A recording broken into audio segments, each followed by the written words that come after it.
Hello friends, आज मैं बात करने वाली हूँ नोज़ ब्लीडिंग के बारे में, यानी नाक से खून बहने के बारे में। नोज़ ब्लीड क्या होता है, इसके कॉजेस क्या है, कौन कौन से लोगों में होता है और इसके टाइप्स क्या है, और इसको स्टॉप करने के लिए हम लोग घर पर क्या क्या कर सकते हैं और हमें कब डॉक्टर को कंसल्ट करना चाहिए। ये सारे पॉइंट्स मैं इस वीडियो में कवर करने वाली हूँ। पहले एक लाइक कर लीजिए, यूट्यूब चैनल को सब्सक्राइब कर लीजिए ताकि ऐसे ही इन्फॉर्मेशंस फ्यूचर में आपको मिलते रहे। तो चलिए शुरू करते हैं। What is nose bleed? Nose bleed क्या है?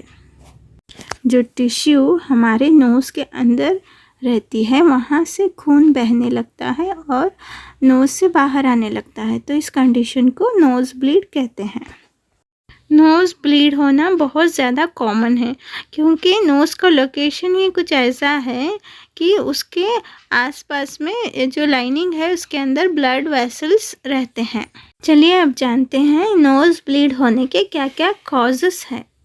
मोस्ट कॉमन कॉज है ड्राई एयर, हवा में नमी कम रहना यानी ह्यूमिडिटी कम रहना, और हवा गर्म रहने से बहुत ज़्यादा देखा गया है कि नोज़ ब्लीडिंग होता है। क्यों होता है? गर्म हवा से क्या होता है, नोज़ के अंदर जो मेम्ब्रेन रहता है वो हार्ड और क्रस्टी हो जाता है और क्रैक्ड फॉर्मेशन होता है। सो उसके बाद जब भी हम लोग नोज़ को छुएंगे या फिर पिक करेंगे या फिर रब करेंगे या फिर ब्लो करेंगे तो नोज़ के अंदर ब्लीडिंग होने लगता है। अगर आपको कोल्ड है या फिर साइनोसाइटिस है और साइनोसाइटिस के साथ रिपीटेडली आपको स्नीजिंग हो रहा है और कफिंग हो रहा है, बार बार नाक को साफ़ करना पड़ रहा है, तो इन कंडीशन में, ऐसे सिचुएशन में नोज़ ब्लीडिंग भी हो सकता है। अगर नोज़ पर कोई भी इंजरी हुई है या फिर नोज़ के आसपास में फेस पे कहीं भी इंजरी हुई है या फिर कोई भी आपको एलर्जिक और नॉन एलर्जिक राइनाइटिस है तो भी नोज़ ब्लीडिंग हो सकता है। अगर आप कोई भी ब्लड थिनिंग ड्रग्स ले रहे हैं, जो ड्रग्स जो हमारे खून को पतला करता है, तो इन ड्रग्स की वजह से भी नोज़ में ब्लीडिंग हो सकती है।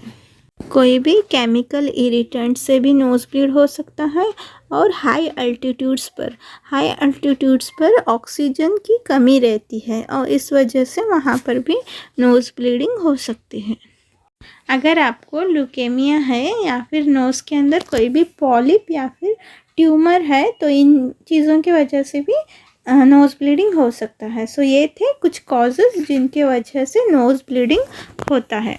चलिए अब जानते हैं types of nose bleeding. Nose bleeding में मेनली 2 टाइप्स हैं, एक है एंटीरियर नोज़ ब्लीड और सेकंड है पोस्टीरियर नोज़ ब्लीड।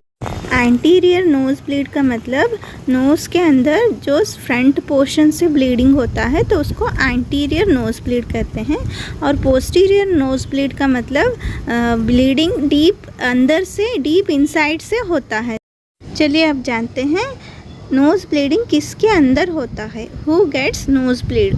2 साल से 10 साल के बच्चों के अंदर रहता है, क्योंकि बच्चे थोड़ा सेंसिटिव रहते हैं और उनको ड्राई एयर से और सर्दी से, एलर्जी से, और बच्चे बार बार नाक में उंगली डालते रहते हैं, कोई चीज़ डालते हैं, तो इस वजह से बच्चों में नोज़ ब्लीडिंग हो सकता है।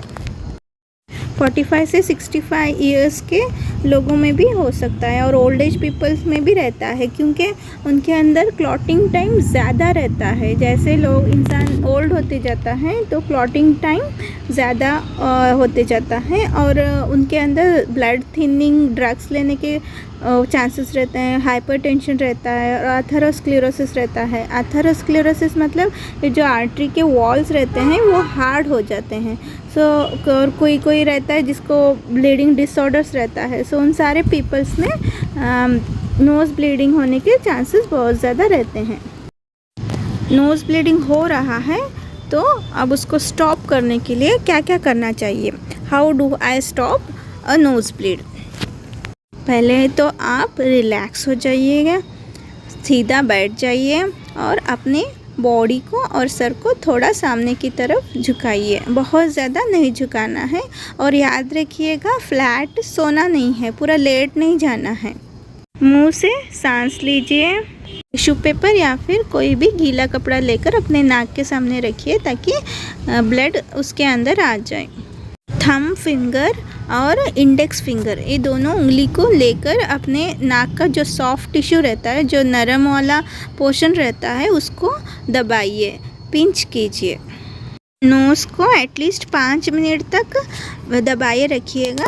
बाद में चेक कीजिए कि ब्लीडिंग हो रहा है या नहीं हो रहा है। अगर फिर से हो रहा है तो और 10 मिनट के लिए ऐसे ही दबा के रखिएगा।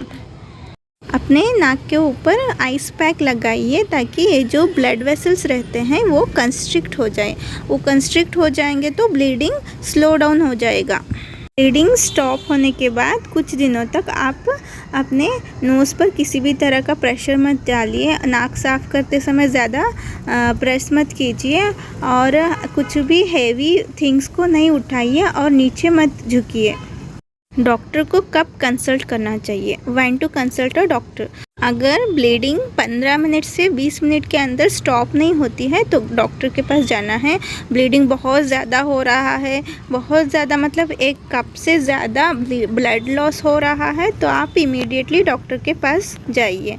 अगर सांस लेने में डिफ़िकल्टी है और वॉमिटिंग हो रहा है वो, या फिर कोई भी इंजरी जैसे कि कोई फॉल हुआ है, कोई गिर गया है या फिर कोई एक्सीडेंट की वजह से ब्लीडिंग हो रहा है तो इमीडिएटली डॉक्टर को कंसल्ट कीजिए। सो फ्रेंड्स, ये था नोज़ ब्लीड के बारे में। नोज़ ब्लीडिंग यूजुअली ड्राइनेस की वजह से होता है और हाई एल्टीट्यूड्स में रहता है, हवा में ऑक्सीजन की कमी से होता है और बच्चों में और बूढ़े लोगों में भी होता है। अगर नोज़ ब्लीडिंग हो रहा है तो डरिए मत, रिलैक्स रहिएगा, थोड़ा झुक के बैठिए और नोज़ को थोड़ा पिंच कीजिए तो अपने आप थोड़ा 5-10 मिनट में ठीक हो जाएगा। अगर बहुत ज़्यादा हेवी ब्लीडिंग हो रहा है तो डॉक्टर को कंसल्ट कीजिए। अगर आपको ये वीडियो अच्छा लगा है तो लाइक कीजिए, यूट्यूब चैनल को सब्सक्राइब कर लीजिए और शेयर कीजिए। Thank you.